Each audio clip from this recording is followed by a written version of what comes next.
Take the right quite manfully of Jamaica's economic fate. From the fact of his federal conception, he's now the father of the newborn nation. Here comes a Norman and a man of the state.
On behalf of the Caribbean Christian Leadership Network and the Norman Washington Manley Foundation, with whom we have partnered to host this symposium, let me warmly welcome everyone to this space. And that includes basically not just those here, but those who are online. And I also need to include those who will be watching at another time. We're all united in time and space through technology. Now, one of the main undertakings of the Caribbean Christian Leadership Network is the hosting of public conversations relevant to the mission of the church within the region. And this exercise today, even though it's somewhat unique for us, but it follows the broad intention in terms of the tremendous relevance that current geopolitical developments impacting significantly upon Caribbean sovereignty have upon our people and our people's sense of security, our tentative unity, and our efforts in plotting a path of common freedom and flourishing for all our peoples. So we grasped the opportunity to partner with the Norman Manley Foundation to occasion public reflection on those concerns on this auspicious occasion of the birthday of our hero, national hero, Right Excellent Norman Manley, and of course also the birthday of the Caribbean community, which actually started its charter on this day with the signing of the Treaty of Chaguaramas on the 4th of July, 1973. And it was in honor of Norman Manley's contribution and his pioneering the Caribbean integration project. So I acknowledge gratefully all who are here, and we're all, I believe, united in purpose, and that will include detractors. we all have a job to do, and today that is to reflect upon Mr. Manley. Our theme, Norman Manley the Federalist, the Caribbean in Crisis, revisits the dream. Now, the federal dream never died, but let me quickly say for those of the younger generation unfamiliar with what that is, and I do know that there are many who, when they hear of federation, they don't know what that is. So Jamaican got independence in 62, and we have the list of other Caribbean Anglophone countries which had their independence after that, going right up to 1983, I think, with Antigua, 1981, with Antigua and Barbuda. And I think it was St. Kitts and Nevis in 1983. But all of these small island states getting independence was never actually the plan. That was Plan B. Plan A was the Federation. And the original plan, this federation, or the Federated States of the Caribbean, we called it the West Indies, under one president. And initially, every single island, without exception, wanted that. That was the dream. And we love to repeat negative narratives that it was Jamaica's fault because, of course, we are the ones that voted it down, but we are also the ones that pioneered the dream. Norman Washington Manley was the chief champion of Caribbean integration and West Indies Federation. And we need to guard against demonizing and finger-pointing. So we're gathered here today to reflect upon that moment in history. The West Indies Federation actually lasted about 3 or 4 years. And we want to, because of what is happening now in the Caribbean, look back on our history and examine it for, resonances. Are there things that we should be reflecting on at this time when our sovereign survival for many, it's apparently an issue that we need to focus on. We can't take it for granted. So we're here together, we're in this space, and I would like to welcome each person to the first session that we'll be having. And we'll be focusing with our theme, of course, Norman Manley the Federalist, the Caribbean in Crisis, revisits the dream. So we're going to start at Norman Manley the Federalist. Before I introduce our first presenter, who happens to be a prof. It was another prof about 20 years ago that I listened to him speaking from a podium like this one in a New Kingston ballroom. And whether that prof stands for professor or for profit, I can't say because sometimes you never know. But when this prof spoke, I was moved to my soul. And when the Spirit comes upon me, I'm a Pentecostal from that background. So when the Spirit comes upon me, songs come to me. And when this prof spoke, this song started singing in my head, and I recorded it later. And it inspired me deeply, and I would like to, with your permission, share it with you with the hope that it will also inspire you.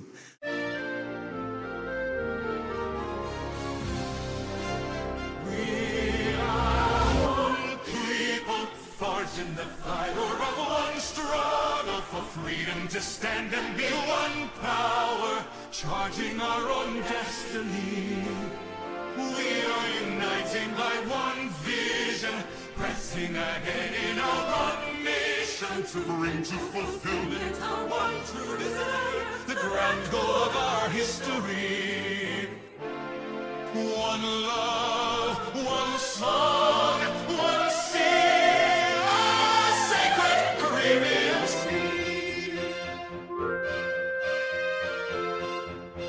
Here we are, oh our cultures have washed us together and knitted our hearts in this hour to see the beauty of mountains and plains in our lands, all crowned by the bright golden sands of Caribbean Sea.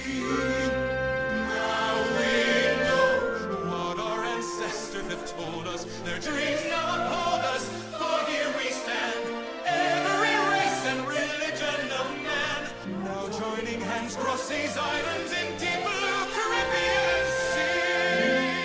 We are one people, forged in the fire of one struggle for freedom. You stand and be one power, charting our own destiny. We are united by one vision, Christ in the head in our one mission, to bring to fulfillment our one to desire, the grand goal of our story. One love, one song, one sea, sacred Caribbean Sea.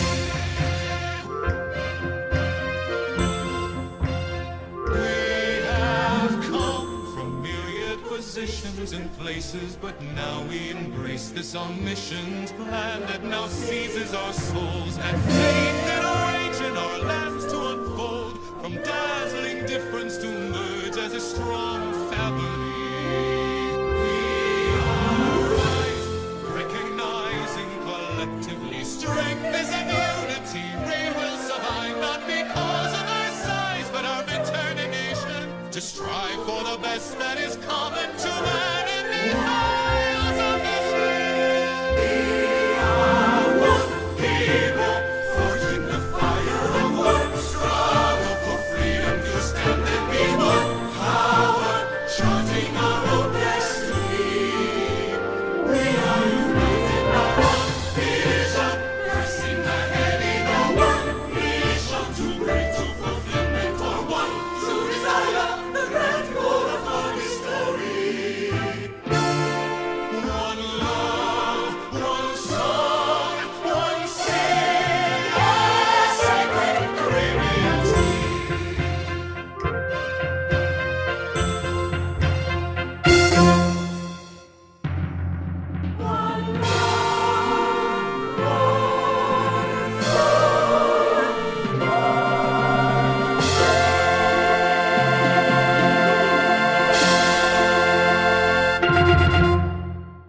This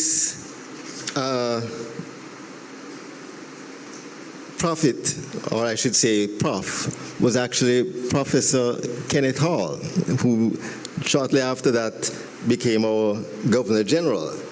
And I thank him for the inspiration to write that song. But the professor that I will now bring to your attention, who I'll be introducing most informally. We'll properly introduce him later when he joins our other panel discussions. But Prof. Trevor Munroe is in fact quite known for his firebrand way of speaking truth to power. So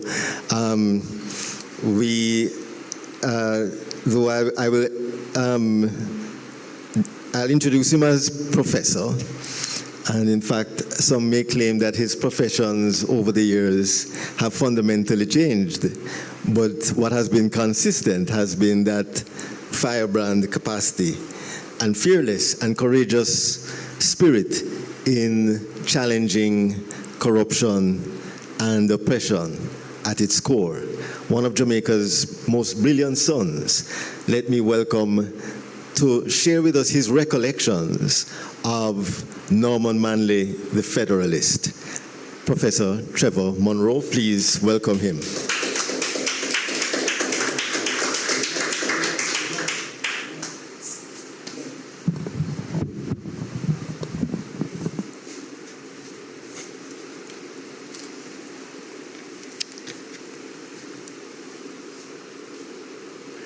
As you can imagine, I've been called many things in my life, but never a prophet.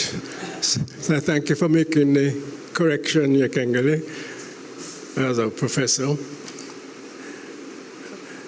Ladies and gentlemen,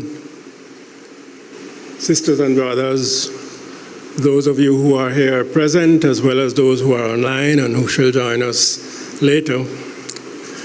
Let me first thank the Caribbean Christian Leadership Network and Yakengele in particular for inviting me, as well as the Norman Manley Foundation for extending the invitation to take part in this symposium.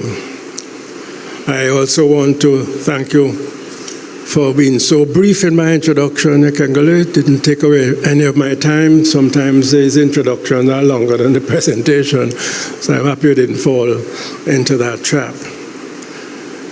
The title, however, which I've been asked to comment on, Recollections and Reflections on Norman Manley, the Federalist, may be somewhat misleading. My recollections of Norman Washington Manley relate to Norman Manley, less so the Federalist, as the architect of Jamaica's national movement for independence. And more explicitly, my recollections relate to two encounters, which I take the privilege of mentioning as they stick in my mind. And as you mentioned the term firebrand, it reminds me of the first encounter when I was a student at the University of the West Indies, I believe about 19, 20 years old. And I was a research student for the Young Socialist League, which was attached to the People's National Party and wanted to ensure that the policy of the party was sufficiently left. So it was November the 15th, 1964, that a special conference was called at Excelsior School in order to discuss the new policy framework being proposed by the party and by the party's policy committee. Norman Manley was very, very concerned after the 1962 election and the loss to renew the partnership partly, both in terms of leadership as well as policy. And the Young Socialist League was part of the left, and we felt that that policy was not sufficiently radical. It wasn't sufficiently radical, particularly in the area of land reform, in ensuring that the masses of Jamaican people who had been so long deprived of land were able to access it and to utilize it. The right wing in the party was, of course, very strong, and Norman Manley, as was his custom, was trying to balance, to ensure that he retained the unity which was lost when the party split and the left was moved out of the party in 1952. But we, the young radicals, on reflection, were really pushing too far, trying to get too far too fast. And of course, the right wing in the party at that conference was very determined that we were not going to get our way. And therefore the conference developed into really a clash, almost a physical clash. And my first, therefore, encounter with Norman Manley was when, at a certain point, having denounced the right wing as being too right wing, it was then our turn. So he got up on a platform, I recall him pulling his coat back and saying, "Who do you young whippersnappers think you are?" First and the last time I've heard that term, but I'll never forget it. Who do you whippersnappers think you are? You underrate and don't appreciate the struggles and the efforts that we made to bring Jamaica where it was then. And on reflection, he was correct. We insufficiently understood, appreciated the efforts that were made to bring us to where we were at that point. My second recalled encounter was more distant. In 1967, I checked the dates, between September 18th and 22, I actually wrote 5 full-length articles published in the Daily Gleaner. And the articles were on the early nationalist movement. And again, our radical spirit or determination to see transformation and change led us to be overly critical of the PNP. I recall characterizing them as a middle-class movement, insufficiently appreciative, insufficiently taking into account both the membership as well as the interests of the working class. Norman Manley was very upset at this and felt that we were, again, underrating the struggles that we were inheriting in terms of an independent Jamaica. So it is against the background of those two encounters that I really develop a very, very much higher regard for Norman Washington Manley, when, despite those clashes, despite his disappointment, and despite his reservations about me, he agreed for me to have two personal full-time interviews with him on July the 25th, 1968, and September the 5th, 1968. And in those two interviews, which were done primarily for my doctoral thesis, which I was writing at the time for Oxford University, he was mainly speaking and I was interviewing him as Norman Manley, the architect of Jamaica's decolonization. The title of my thesis was The Politics of Constitutional Decolonization. But on reflection, I note that the interviews took place at a time 2 weeks after the People's National Party celebrated Norman Manley's 75th birthday. And at the point of that celebration, he announced that he would not be standing for re-election as the party's president, that he would demit office in February 1969. So it was a moment of very sober reflection for him and a degree of celebration of his 75th, but also disappointment. It was also just 6 weeks before the October 19th, 1968 upsurge, riot it is called, the Rodney riots, when the extent of the inequalities in Jamaica and the extent to which the blacks were being deprived of participation in the economic development reflected itself in the government of the day being discontented with the Professor Walter Rodney, as he became later, Dr. Walter Rodney, his work going into the inner city and bringing the people to an awareness of blackness and also to be proud of their heritage. So it was a time when upsurge was imminent. And also a year before Norman Manley also actually passed. So, in that conversation, even though it wasn't focused on Norman Manley, the Federalist, it was quite clear that he was not only the architect of Jamaica's decolonization project, but he was also the Caribbean's most consistent advocate for federation. That advocacy first represented itself in the People's National Party Conference of 1944, where a resolution was proposed and accepted in favor of British West Indies Federation. Consistently thereafter, Norman Manley took the stand that federation was the way to go. In 1945, the resolution of the Caribbean Labour Congress held in Barbados, carried there by Richard Hart on behalf of Norman Manley, again proposed federation. 1947, the very important Caribbean Labour Congress conference in Jamaica reaffirmed the commitment to federation with constitutional advance both for the territories as well as for the federal center toward dominion status.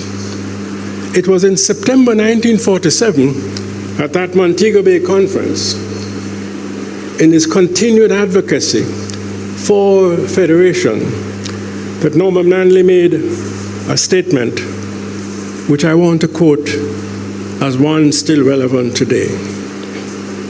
He said, quotes, "If we won't leave our little boat and get into the larger vessel which is able to carry us to the goal of our ambitions, then we are doomed, and history will condemn us." If we don't get into the larger vessel to carry us to our goal of our ambitions, then we are doomed and history will condemn us. That statement was maintained consistently by Norman Manley throughout his career. However, please note the exact words. Federation was to carry us to the goal of our ambitions. What would be the case if at a certain point it did not appear, either to him or to the leadership, that it wasn't carrying us to the goal of our ambitions? So I disaggregate two elements of that statement. One, independence from colonial rule for Jamaica and the British West Indies. These were twinned and would go together. Two, economic and social development for Jamaica and the Caribbean would also go together as twins. To the extent that events clashed for Jamaica's independence, Jamaica's socio-economic development, I dare say my understanding is that Norman Manley would privilege Jamaica's decolonization. It is important for us to remember that seeing federation as a vessel for independence consistently meant opposition to the colonial office's vision.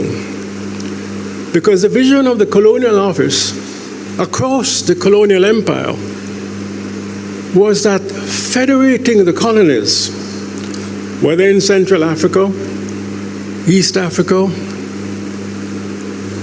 Asia, was a means of reducing the extraordinary expense of administering them separately, and also a method of becoming, as they would see it, a more efficient colonial system. From 1947 to 1961, in all the conferences that took place that Manley attended, and there were many, both in the region, but more so by the colonial office, he said and meant, repeated and stood up, that all the British colonies and Jamaica needed to be federated as independent dominions, not as the colonial office would see it and had planned it, as a means of administrative efficiency and economic sustainability, that is, for the colonial office.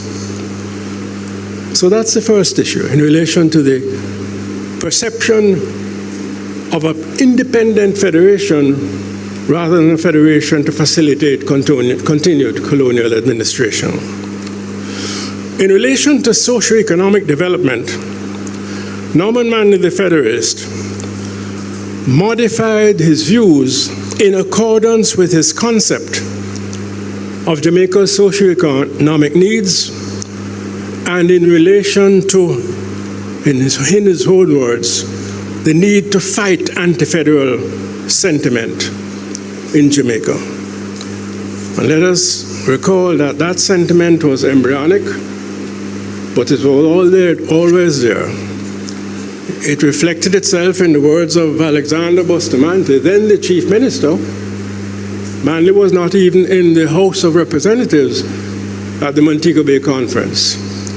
Bustamante said at that time, how can the walking and the creeping and the babe who has not begun to creep yet, unlike how could they walk on the same avenue? I have never heard that, Bustamante continued. I have never heard that in joining with bankrupts, we can become successfully prosperous. And that embryonic sentiment developed later meant that between 1947 and 1955, in particular, a strong federal center was seen by Manley and the PNP as critical to cement Jamaica's and the region's development. However,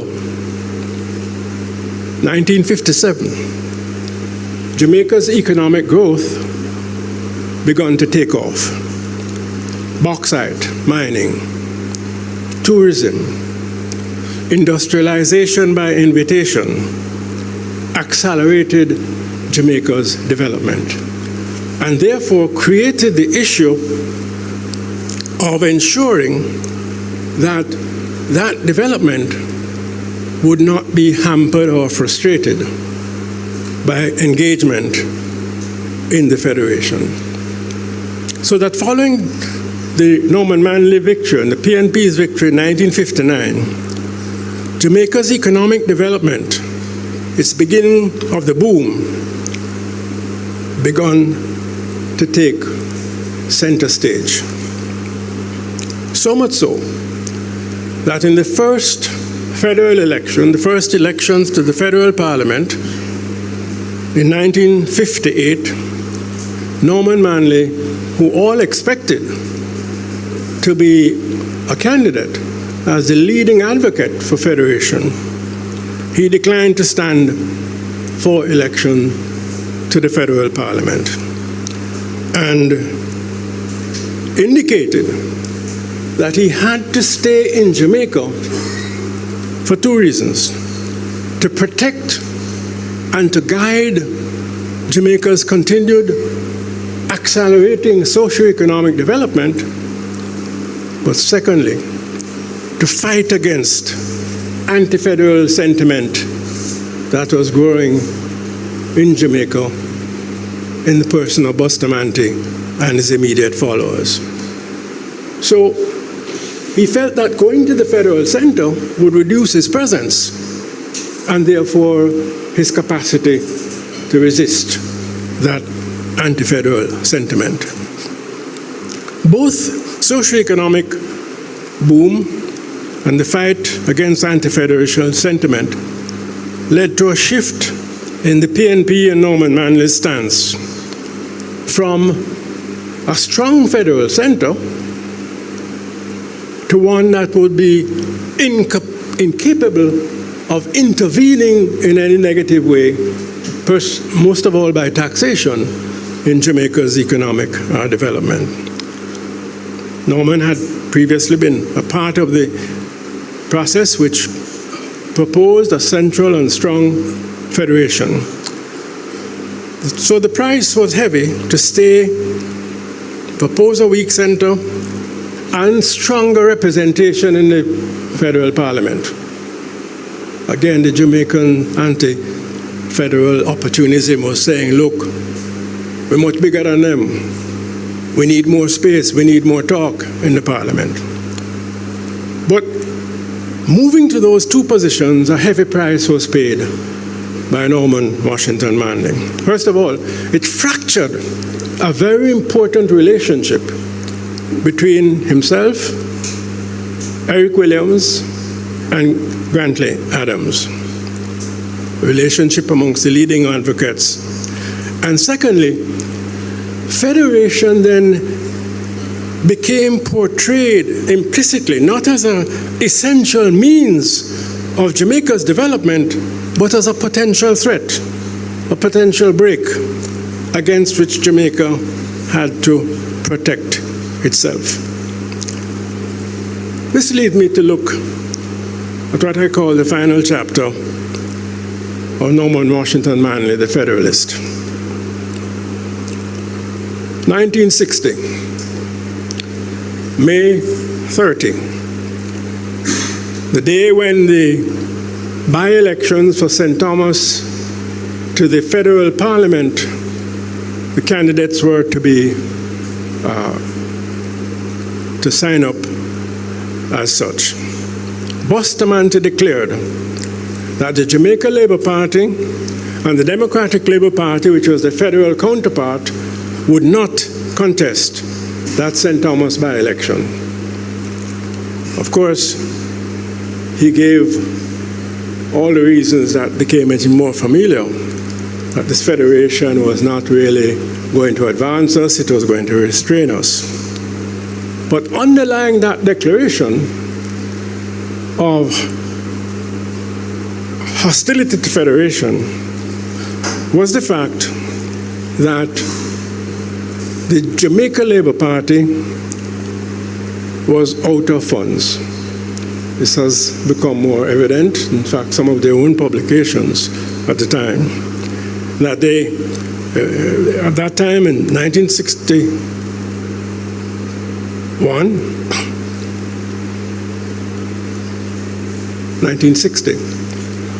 they had lost the 1955 elections, Jamaica Labour Party, and lost the 1959 general elections. They had lost the parish council elections afterwards, and the party was literally looking around for a means of survival. And that means of survival was seen to be become the champion of Jamaica against these poor islands who would be sucking us.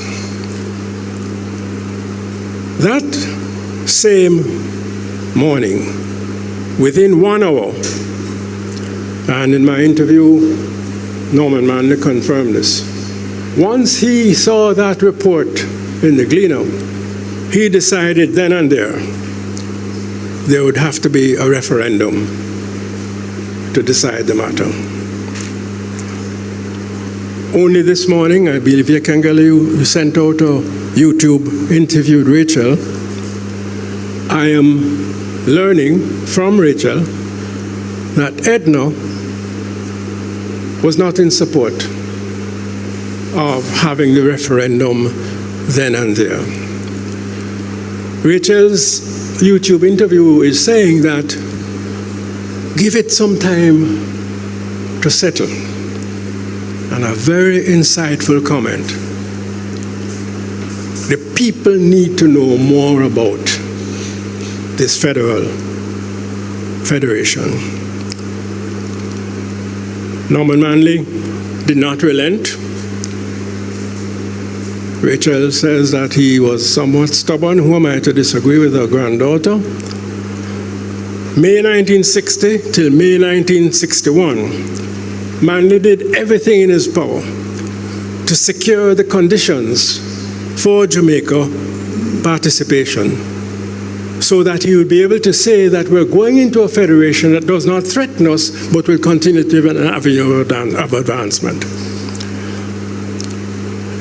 That meant that he also spoke to the British, and the records confirm that the British government agreed that if Jamaica did not get the conditions that it felt appropriate, it would be open to secede. They would not put in the path of Jamaica secession from the Federation and towards independence. August 3, 1961, fateful night. It is then that Norman Manley announced the date of the referendum. It was September 19, 1961. The People's National Party leadership was divided almost irreversibly on this. His first vice president I read in Squee Bertram's very good book, was almost as reserved on federation, if not anti-federation, as Bustamante was. So, with the PNP's leadership not going out into the field in the way that they would have done in the 1959 elections, with federation for the first time becoming an issue of advocacy on the ground in party meetings, as distinct from an issue on which the elite agreed. Edna's diary records on November 18th, 1968, that in the 6 weeks, Norman Manley literally had 203 meetings, carrying that burden at his age, and traveled, quote unquote, 7,000 miles in reflecting his genuineness, his commitment to federation. However, as we all know now, September 19th registered a defeat for Norman Manley, the Federalist.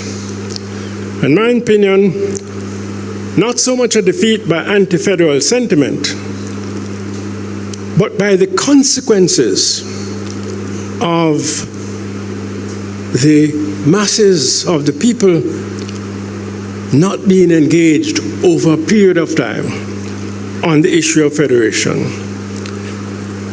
The consequences of not building awareness on how federation would facilitate Jamaica's advancement, socioeconomic, political, but specifically in raising the standard of living of the people. Because remember, as was said at the time, the gap between the haves and the have-nots was widening in Jamaica, even though economic growth was growing at record levels. So that engagement was not carried out over the period of time, and I say this, that even in respect of Jamaica's decolonization as an independent country, there was not systematic engagement of the people between 1944 and 61, 62. However, what the People's National Party did in relation to the self-government drive, they didn't do in relation to federation. And that was in the 1941-42, they called a special conference to discuss nothing else but why Jamaica needed to move from colonial status, which the British government was still saying, look, you can have universal adult suffrage, but no responsible government, no ministers. And the PNP convened a conference to inform, to educate, to arm its main members how to deal with that particular position. That wasn't done, as far as I'm aware, in relation to federation between 1947, even 1944, when it was a part of the party's manifesto, and it only became an issue for the people 1958 and later on in the referendum. So I say that the people were vulnerable to the propaganda of federation as a threat. But the turnout reflected that the federal idea and the federation in Jamaica was defeated not so much by anti-federal sentiment as by the absence of mass commitment, abstention. And I refresh myself on the numbers. The federal turnout was 61.6% of the electorate for that referendum, lower than 1949 general election, lower than 1955 general election, lower than 1959 general election, and the subsequent election in 1962. The JLP got only 30,000 votes more for the no vote, no federation, than the very low polls that it scored when it lost the election in 1959. And very importantly, my sisters and brothers, the PNP got almost 100,000 less people voting yes for federation than they got in an election 2 years before, in 1959. The abstention was 304,000 Jamaicans, larger than the no federation, which was 256,000, and by far larger than the yes, which is 217,000. So thereafter, the rest is history. Manley felt obliged to go to London, and the process of independence constitution making begun.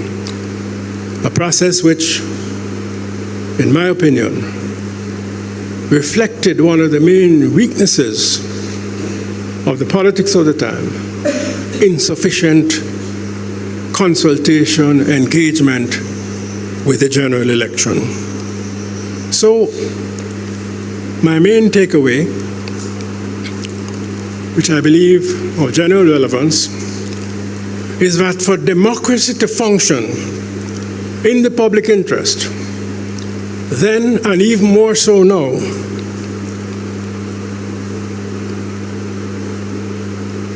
to reduce people's vulnerability to populist appeals and reduce their vulnerability to apathy, the two enemies, populism and apathy.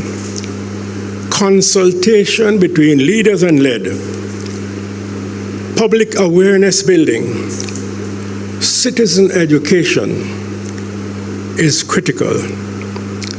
The PNP was lacking in that regard in relation to the federation and the federal movement. And Norman Manley, the Federalist, paid that price, from which he really never fully recovered, particularly after the loss in 1962 with the independence election. So I thank you for the opportunity to make these few observations on Norman Manley, the Federalist. We uphold him, we regard him, we admire him for the effort, intellectual, physical, spiritual, that he put into bringing us all together.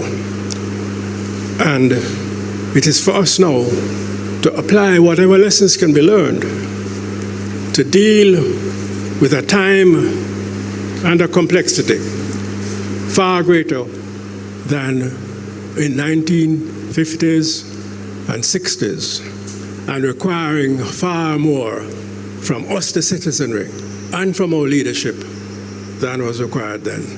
Thank you very much.